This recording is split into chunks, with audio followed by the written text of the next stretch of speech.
So that weekend was an experience now, wasn't it? What possessed me to sign up to do the Armed Forces Challenge Ride and the Highlands Gran Fondo in the same weekend? That just about broke me. Hey there. I'm just another John Q. Public on a bike, a Joshua Q. cyclist, if you will. Get it? It's JQC. It's clever, right? Well, a little clever. I'm not a pro. I'm not an expert. Heck, I'm not even a bike mechanic. So why am I sitting here talking to you about cycling and the journey I set myself on? I'm one of who knows how many out there who love to ride their bike, go fast, and want to challenge themselves on the bike, but aren't racers. There's no team, fancy bus, army of trainers and mechanics, big budgets, and all that. Just someone who gets that thrill of freedom on the bike and wants to challenge themselves to something new.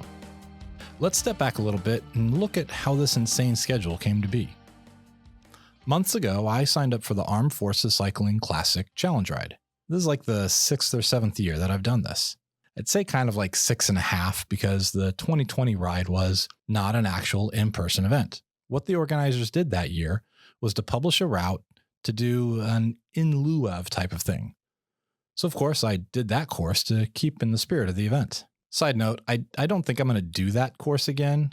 While it did provide multiple challenges along the route, there were sections that I didn't find particularly safe with some of the drivers in the area, and there was a distinct lack of places to top off water and pause if needed. But back to this chaotic weekend. See, I signed up for the challenge ride and I was good to go.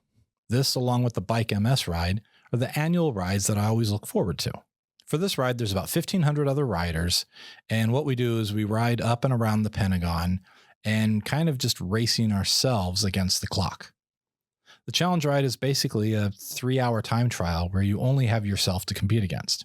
I mean, yeah, sure, after the fact, you can look at the results and see how you did against other people in your age group, but ultimately, you're pitted against what you think you can do and want to do with those 3 hours. My goal is always to knock out 9 laps to go for the gold. Every year, minus 1, well, 2 if you count 2020, where there weren't any medals given, I secured the gold medal for completing the required 9. Are they participation awards? Yeah, kinda. But you still have to earn the one that you get. Bronze, silver, gold. So yeah, I hang those loud and proud on my wall because why not? One year I only did 8 laps, but I did get a puncture, and the time that it took to get back rolling ate up the time that I needed to squeeze in that one last lap. I've done 9 laps all the previous rides and really want to aim for 10 or 11 laps to push myself that little bit further. By keeping up with training and regular rides and finding a good pace line, I don't think that'll be too difficult of a goal to reach. So this was my mindset approaching the ride. I'd been doing well on training, and this would be a good test to see what, if any, improvements I've made. But what about the fondos I wanted to do? Remember how I said I was looking at the Georgia Gran Fondo as a potential second ride in the series for me? Yeah, that didn't happen. I wasn't able to make that work with my schedule, so I didn't go. I did start getting emails about the New Jersey ride, though, the Highlands Gran Fondo. I stuck that in the back of my mind to mull over for later. Well, what did I say in a previous cafe stop? Sometimes my lack of immediate action means I'm scrambling last minute. Okay, most times. Looking at the calendar, I already knew that this was going to be a busy weekend. Not only was the challenge ride happening, but I also was potentially going to Pennsylvania for a roller derby game. No, not to skate, but as support and probably photographing it. But I also saw that I was starting to let the fondos take a back seat going against what I had set for my goals and plans this year. So while I was on travel for work, I went ahead and signed up for the Highlands Gran Fondo less than a week before it happened.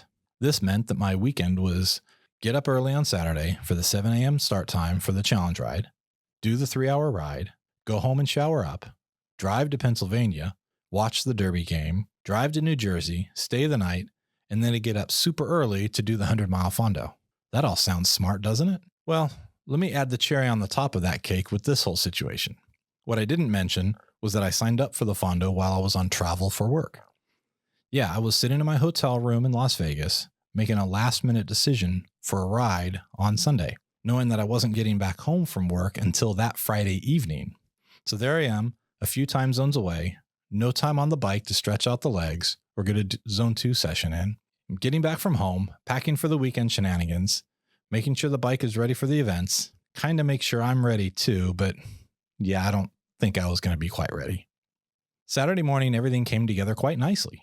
I woke up and got moving, ready and excited about the challenge ride.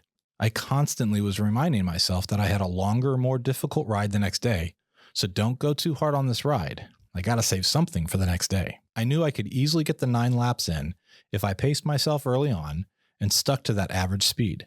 In previous years, what I tended to do was go out hard and heavy the first few laps, and then get progressively slower for the remainder of the laps, feeling spent by the time I hit my goal. If you recall, pacing was one of the areas that I knew I needed to improve on for the Fondos, and this event was the perfect opportunity to test out my progress in that area. Because of the course and the number of people, you're never really alone out on the course. So when a pace line flies by or you see someone up ahead, it's easy just to kick it in gear a little and push to join that line or pass that person ahead. Being able to resist those temptations on the challenge ride meant that I had made progress on the mental approach to pacing. And if I could pace there, then I should be able to pace well on the longer, more challenging ride on Sunday. I'm happy to say that my pacing was pretty spot on. There was only a variation of about 30 seconds between all my laps, and for some reason, my even laps tended to be better than my odd laps. Seeing those numbers after the fact was a treat. I was paying attention to what I was doing and sticking to it. Old dog, new tricks for sure. That said, not everything was smooth sailing. I'd noticed that my back tire was quickly losing air. By the middle of the second lap, it was feeling soft, and at the end of the third lap, I had to stop at the mechanic station to top off the air. 2.5 laps later, I was in the same boat and needed to stop again. This time, I put a tube in. I'd been running tubeless for the past year and topping off the sealant as needed, but chalk it up to pushing the calendar a little far because the tires were due for another top off of sealant, and I thought I could squeeze out 1 or 2 more weekend rides before doing so. The lack of sealant proved otherwise. Lessons learned. I kissed my gold medal to do and figured I'll just ride out the rest of the time to at least enjoy the spin. However, keeping control of my pacing meant that I was still on track to get the 9 laps needed. And in actuality, I was only about 3 minutes shy of being able to get the 10th lap in. That day was an even bigger win than I had expected. A mechanical issue, and I was still hitting my goals. I didn't feel too winded or overly spent once I got off the course. This was just what I needed to wake the legs up after all that time in the airplane and for all the driving that was in store for the rest of the day. So jumping forward a little on Saturday to the arrival of the hotel, the 11:30 p.m. arrival to the hotel, just enough time to get settled in, get some sleep for the 5 a.m. wake-up call. Remind me again who the genius was who thought this was a good idea? Yeah, never mind. Sunday morning. The forecast looked absolutely lovely all day long. I made it to the start point, grabbed my rider packet, pinned the numbers on me and the bike, and I was ready to go. It should be a good day in the saddle. I'd been doing training sessions for Hilly Fondo and working on my fitness. Sure, I missed a lot of the endurance days and some of the training sessions, and I was in the middle of the training plan, but I figured there should be some improvement. I wasn't expecting a day and night difference in my ability to tackle the hills, but I figured there should be some noticeable change. At least I hoped. Let me take a pause to quickly mention that when I first signed on to this ride, I thought the climbing was a little over half of what the course listing actually was. I thought it would be a nice little step up from the Florida ride, but not a leap. When I was loading the route onto my bike computer, I looked at the elevation and I was pretty surprised. That's what I get for not paying attention in the first place, though. So I had that playing in the back of my mind, but I was managing the expectations and kept telling myself that pacing was the name of the game. All right, it was time to get rolling. It didn't take too long to get the legs alive and kicking, and the ride started off feeling really good. Unlike the Florida ride where the start was staggered, this was a mass start, and I liked that. We had a larger group at the beginning and for a longer amount of time. It reinforces that idea that we're all in this together. I was cruising along, enjoying the morning and the ride with everyone, so much so that I didn't even notice the first timed section at all. I think the group I was riding with either didn't notice it either or just didn't care because the pace didn't pick up and there didn't seem to be a sense of urgency. Merrily, we rolled along. And then some hills hit. Okay, when I say some hills hit, What I meant to say was flat roads were now a rarity, and welcome to the world of you're either climbing or descending. And these hills weren't just some rollers to keep the landscape interesting. No, these were climb after climb, and at least in my mind, increased in intensity and length each hill we came across. I was pedaling along, okay, I thought. I was passing and being passed. The mindset wasn't to pass people, but to try and maintain the cadence and forward momentum up the climb. So any rider I passed was really just happenstance. I do want to say that being passed on a climb is fine. You think, well, they found the right momentum before hitting the steep part and was able to use that to give them that boost. But it's another thing entirely when you get passed by someone that looks like they're out on a Sunday stroll. You don't see the struggle or strain of the climb, just someone having a nice day out on the bike. How? How does that happen? I know. Training, experience, weight of the rider and the bike, equipment, and ability are the main contributors, but damn if it isn't demotivating to see that as you're using your whole body to give those cranks one more push forward, chewing the stem and giving all you've got to make any sense of forward progress, to then see someone look like they're putting in no effort at all. I have a long way to go, apparently. Just like the previous Fondo, after the first time section, the larger pack starts to spread out quickly, and what was most of the riders turns into small groups and solo riders like myself. If you remember from my Florida Fondo recap, I mentioned I should try to link up with some other riders and join some pace lines to help with the better use of energy. Yeah, this wasn't the one to give that a go. I didn't run into many lines. I'm guessing they were way ahead and beyond my capabilities. There were some riders that we would kind of latch onto each other's wheels from time to time, but given how many rollers and climbs we had, those would break up quickly once the incline started. I need to mention something that I did that I've never done on any ride since I started considering myself a cyclist. And not only did I do this once, but I did it twice.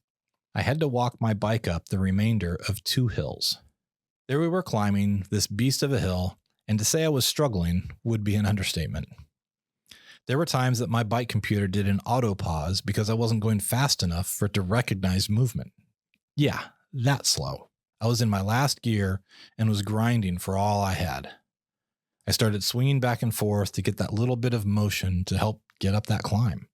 I was breathing really hard, and it was kind of difficult to get those, good deep breaths where your body is needing it.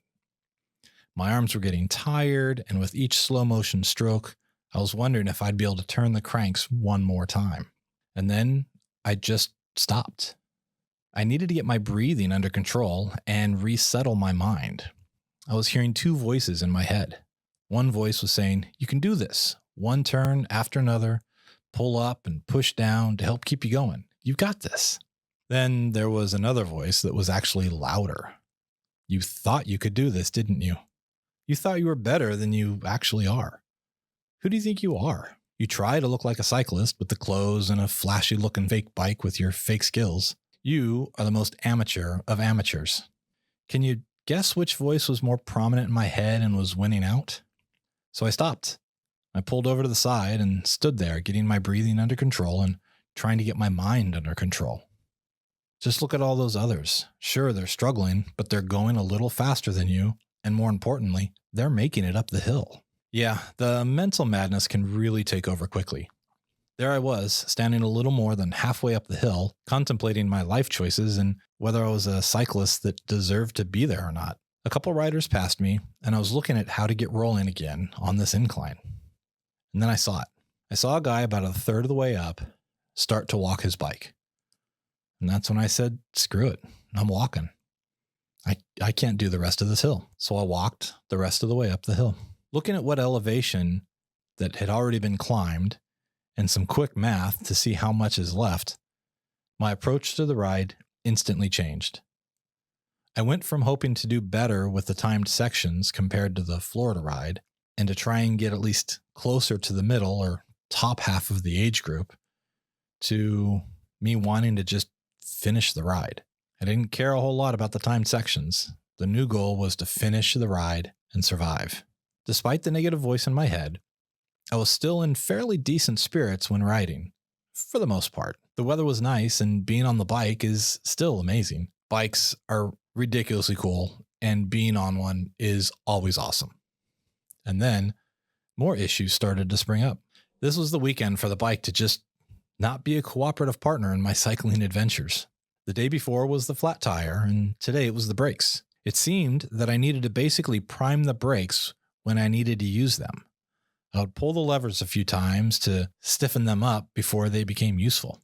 Even with that, I didn't really have good strong grip on the rotors. I would slow down some, enough to make some turns safely, but not enough to stop suddenly if something happened.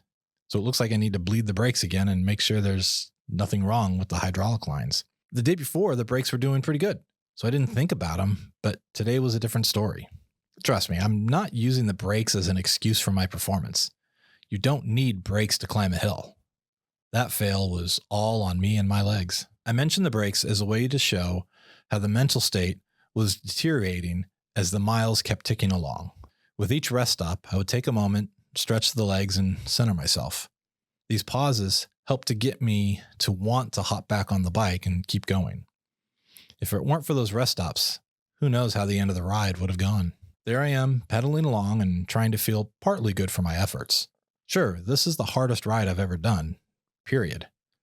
So I got to give myself some credit for continuing to push along and overcoming these obstacles.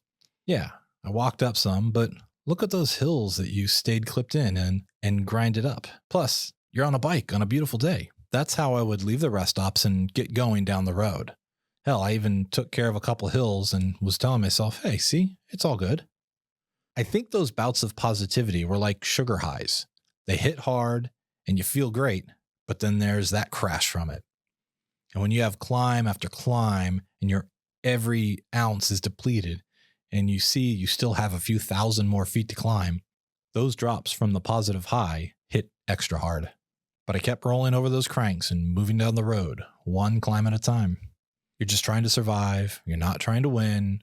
Forget the timed sections and focus just on the finish line. And then it happened again. A steep hill and I'm barely moving.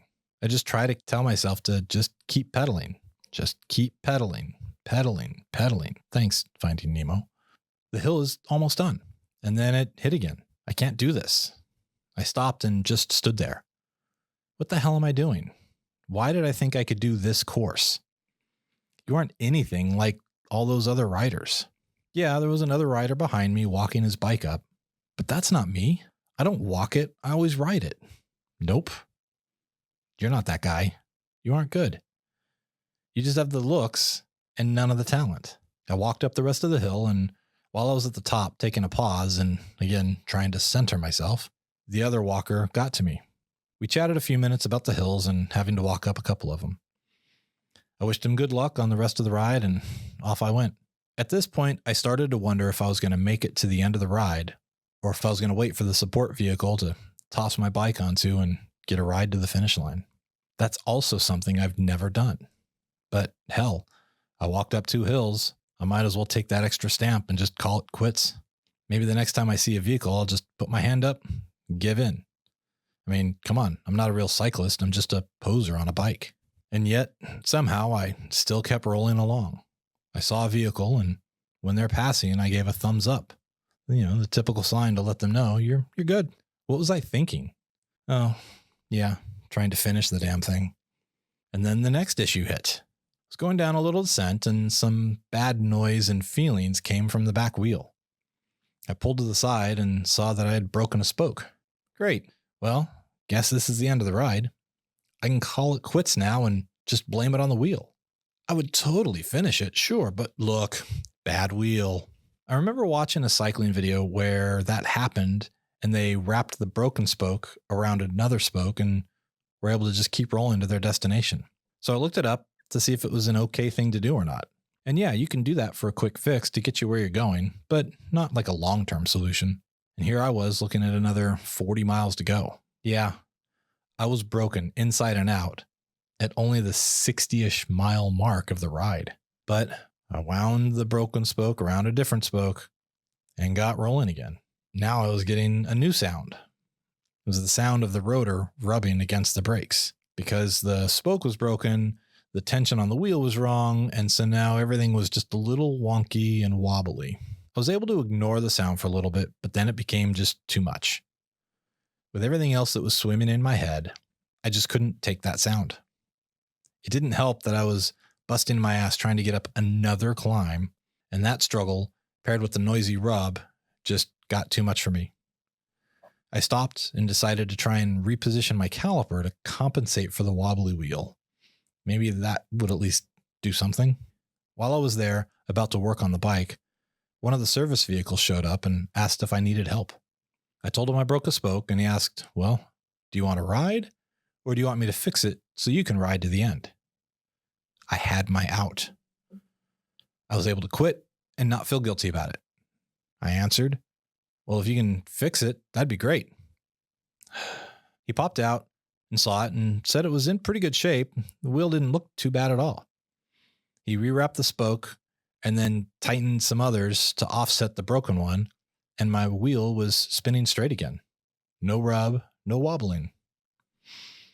All right, I guess I'm finishing this thing out and not sagging out. Off I went and continued on the way. Why? Why did I not take that out that was handed to me?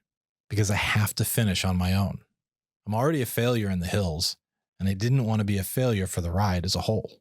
If I didn't finish the ride, then that was the final bit of proof that I really wasn't the cyclist I thought, and that really I was just a flashy-looking imposter.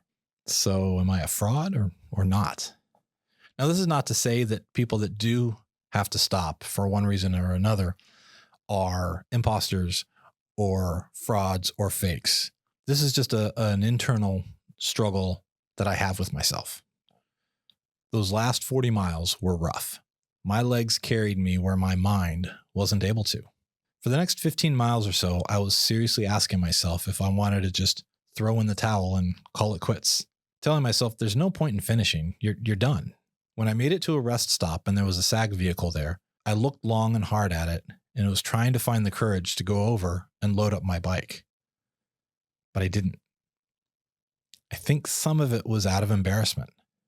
I didn't want all these others to see that I couldn't hack it. How stupid and vain of me. These people don't know me, and they'll probably never see me again. So what do I care? But I do care. I didn't want to be seen as a failure or a fraud. I finished my drink and banana, and off I went again.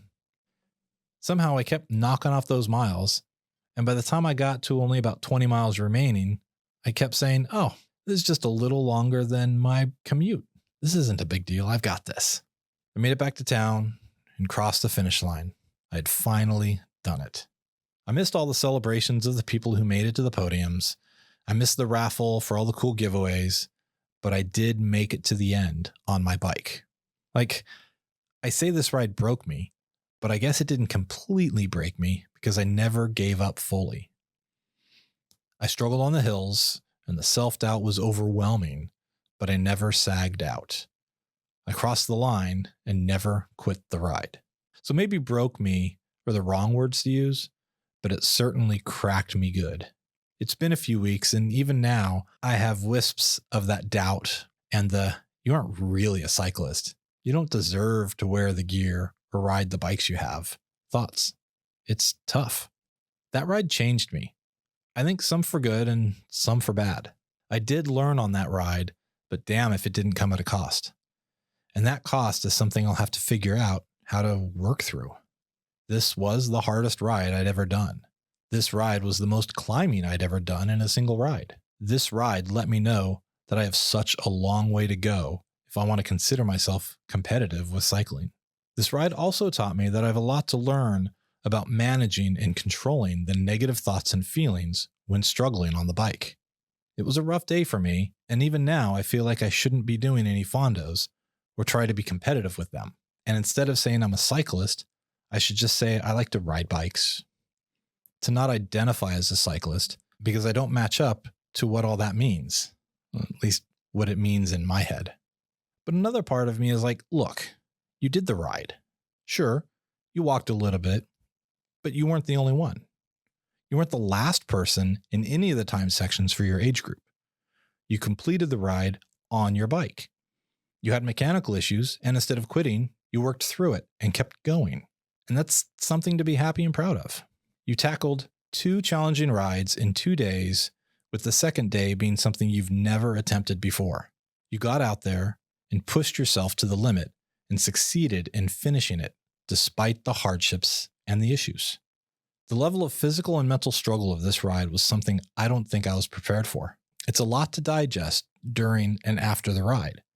And that's why it's taken a couple weeks for me to sit down and kind of think this all out and verbalize it. During this time, I've been rolling a couple quotes in my head, just as a reminder. One is, I was taught the way of progress is neither swift nor easy.